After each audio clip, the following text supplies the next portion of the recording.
नमस्कार बंधुरा घरोया स्वाद चैनेले आपनादेर सबाइके स्वागत जानाच्छि। आजके आमि बानाबो पिस पोलाव बा मटर पोलाव। এই রেসিপিটি মুঘল আমল থেকে চলে আসছে। এখনো বাঙালির ঘরে ঘরে এই রেসিপিটি খুবই জনপ্রিয় এবং বিখ্যাত। এটাকে অনেকেই সাদা পোলাও বলে থাকেন। ফান ফ্যাক্টস আজকের মতো এখানেই শেষ করছি। তবে শেষ করার আগে বলে রাখি, আমার রান্নাটা যদি ভালো লাগে, রেসিপিটি যদি পছন্দ হয়, তাহলে অবশ্যই একটা লাইক দেবেন, বন্ধু বান্ধব আত্মীয় স্বজনদের সঙ্গে শেয়ার করে দেবেন, কমেন্ট করে আমাকে জানাবেন। আপনাদের কমেন্ট আমাকে মোটিভেট করতে সাহায্য করে। আর অবশ্যই চ্যানেলটি সাবস্ক্রাইব করবেন আর বেল বাটনটি অবশ্যই প্রেস করে দেবেন, যাতে নিত্য নতুন ভিডিও সবার আগে আপনার কাছে পৌঁছে যায়। তাহলে চলুন রান্নাটা শুরু করে দিচ্ছি। তো বন্ধুরা, আজকে আমি বানাবো পিস পোলাও বা মটর পোলাও, অনেকে কড়াইশুঁটির পোলাও বলে থাকেন। আপনারা অনেকেই পিস পোলাও বা মটরশুঁটির পোলাও বানান, তবে আমি কিভাবে বানাই সেটাই আজকে আপনাদের সঙ্গে শেয়ার করছি। প্রথমেই আমি চালটা ভালো করে পরিষ্কার করে ধুয়ে নেব। তার জন্য নিয়ে নিয়েছি একটা বাটি। এবার এর মধ্যে আমি কাপ মেপে জল দিচ্ছি। 1 কাপ চালের সঙ্গে 2 কাপ গরম জল লাগে, সেই কারণে আমি কাপ মেপেই চালটা দিচ্ছি। নিয়ে নিচ্ছি 2 কাপ চাল। নিয়ে নিয়েছি। চাল নেওয়া হয়ে গেল। এবার আমি চালগুলোকে খুব ভালো করে পরিষ্কার করে 2-3 বার ধুয়ে নেব। চালটা 2-3 বার জল পাল্টে ভালো করে ধুয়ে নিয়েছি। এবারে দেখতেই পাচ্ছেন খানিকটা জল ওপরে ভেসে আছে। এই জলটা আমি কিন্তু বেশি করেই দিয়েছি, কারণ এই জলে চালটা এখন 20 মিনিট ভিজিয়ে রাখবো। 20 মিনিট পরে রান্নাটা শুরু করব। চালটা যতক্ষণ ভিজছে ততক্ষণে আমি বাকি উপকরণগুলো গুছিয়ে নিচ্ছি।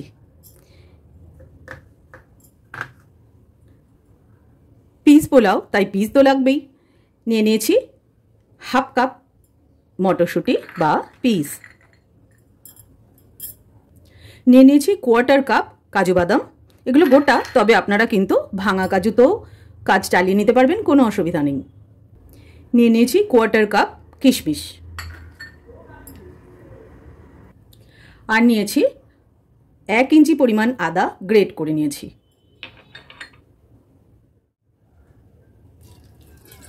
চালের জলটা ঝরিয়ে নিচ্ছি।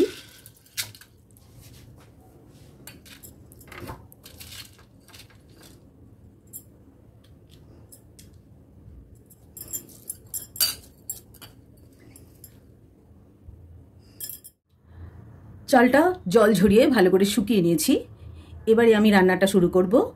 গ্যাসের উপর বসিয়ে দিয়েছি একটা কড়াই, আর কড়াইটা মোটামুটি গরম হয়ে গেছে। এবার আমি এর মধ্যে দিয়ে দেব 2 টেবিলস্পুন মতো রিফাইন্ড অয়েল।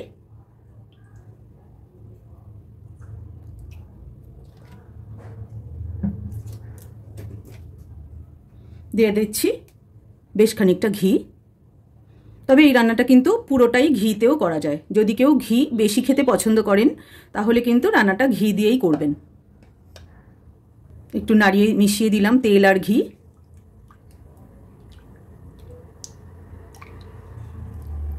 এবার আমি এর মধ্যে কিছু গোটা গরম মশলা দেব। একটা তেজপাতা দিলাম, গোটা গরম মশলা দিয়ে দিচ্ছি।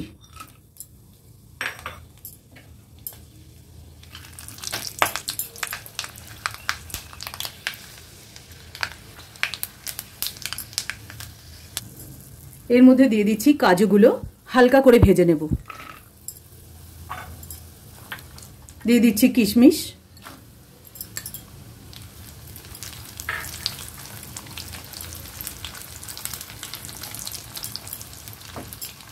দিয়ে দিচ্ছি মটরশুঁটি, দিয়ে দিচ্ছি আদা বাটা,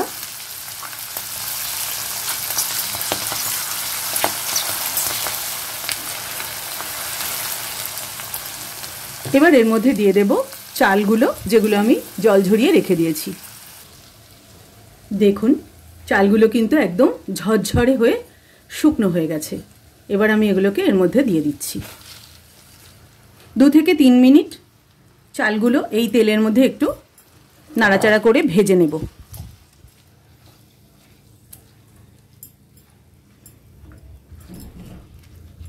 তিন মিনিট মতো আমি ভেজে নিলাম চালগুলো।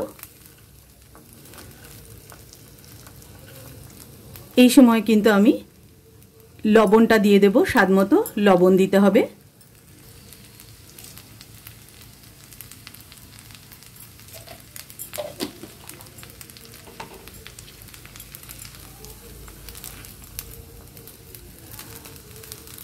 এবারে দিয়ে দেব এর মধ্যে পরিমাণ মতো জল।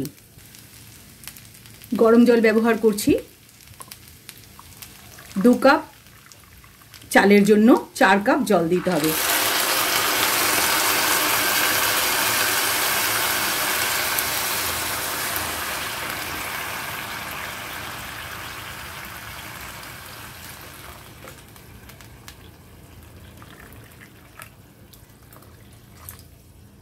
হয়ে গেল জল দেওয়া।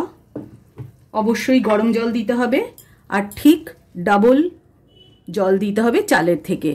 তবে যদি প্রেসার কুকারে বানান তাহলে কিন্তু 1/2 কাপ জল কম দেবেন। 1/2 কাপ জল ওই প্রেসারেই সেদ্ধ হয়ে যায় চালগুলো, আর লাগে না। দিয়ে দেব স্বাদ মতো চিনি। পোলাও একটু মিষ্টি মিষ্টি হয়, তবে সবাই নিজেদের পছন্দ মতো দেবেন, যে যেমন খেতে ভালোবাসেন। একদম লো টু মিডিয়ামে গ্যাসের ফ্লেমটা রাখবেন। আস্তে আস্তে চালগুলো সেদ্ধ হবে। একটা ঢাকনা চাপা দিয়ে দিচ্ছি।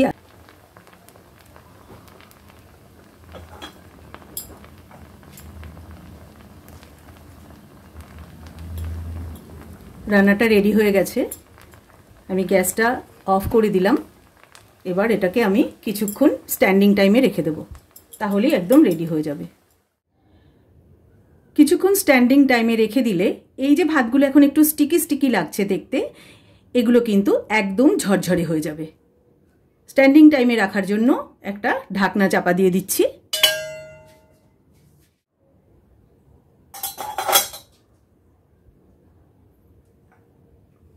প্রায় 10 মিনিট আমি স্ট্যান্ডিং টাইমে রেখে দিয়েছি।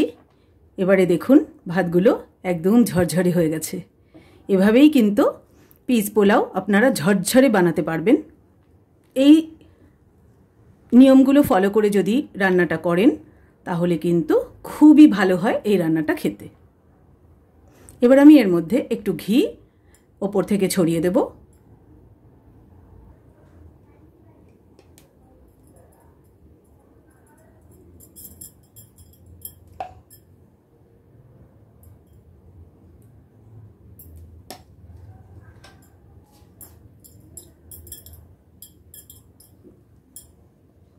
তবে ঘি যদি কম খেতে চান তাহলে এটা স্কিপ করতে পারেন, কারণ আমরা রান্নার প্রথমেই ঘি দিয়েছিলাম, তাই এই সময় ঘিটা না দিলেও চলবে।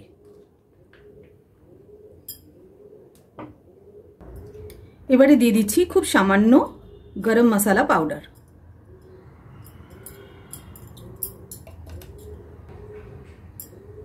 একটু মিক্স করে দিই।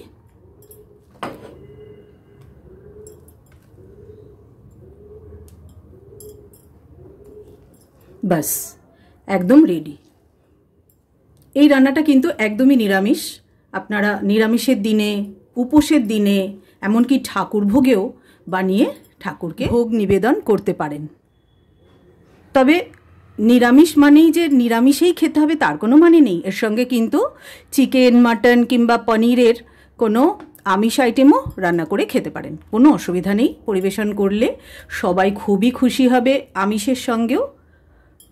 তাহলে আর দেরি কিসের? এখনই প্রস্তুতি নিয়ে নিন এই রেসিপিটা বানানোর জন্য। আর আমার রেসিপিতে বানানো পিস পোলাও যদি পছন্দ হয় তাহলে অবশ্যই একটা লাইক দেবেন, কমেন্ট করে জানাবেন কেমন লেগেছে আমার রান্নাটা। আর পছন্দ হলে অবশ্যই শেয়ার করে দেবেন সব বন্ধু বান্ধবের সঙ্গে। আর আমার চ্যানেলের নতুন বন্ধু হলে অবশ্যই চ্যানেলটি সাবস্ক্রাইব করার অনুরোধ করছি। আর যারা অলরেডি সাবস্ক্রাইব করে দিয়েছেন তাদেরকে কিন্তু অসংখ্য ধন্যবাদ জানাচ্ছি।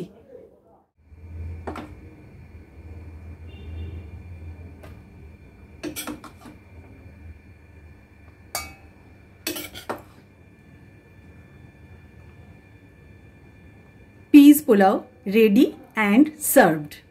কেমন লাগছে দেখতে? দারুণ লাগছে তো? এক্ষুনি তাহলে বানিয়ে ফেলুন। তাহলে বন্ধুরা, আজকের মতো ভিডিওটা এখানেই শেষ করছি।